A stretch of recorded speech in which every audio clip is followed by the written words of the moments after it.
አንዳችን የሌላችንን ቁስል ስጋት ተስፋ ለማዳመጥ የምንደፍርበት ወይም ከረጅ የምናገኝበትና የሚኖረን ወቅት ነው ብዬ አስባለሁ። ስንደማመጥ ደግሞ ኢትዮጵያውያኖች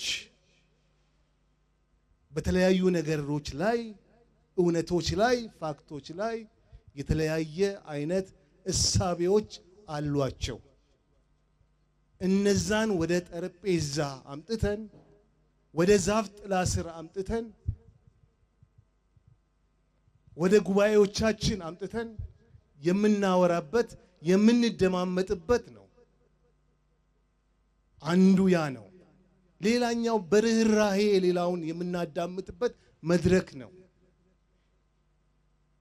አንዳችን የሌላችንን ቁስል በርህራሄ የምናዳምጥበት ነው።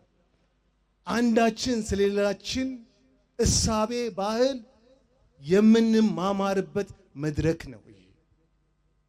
እሱ ብቻ አይደለም። ፍላጎቶች አሉን። ሁላችን ኢትዮጵያውያኖች የፖለቲካ ፍላጎት፣ የኢኮኖሚ ፍላጎት፣ የባህል ፍላጎቶች አሉን። እነዚህን ነገሮች አምጥተን አብረን ተነጋግረን የጋራ የሆነን መንገድ የምንቀርጽበት ሂደት ነው ይሄ። ይሄን ሂደት ደግሞ ሊያደርጉ የሚችሉት ኢትዮጵያውያኖች ናቸው።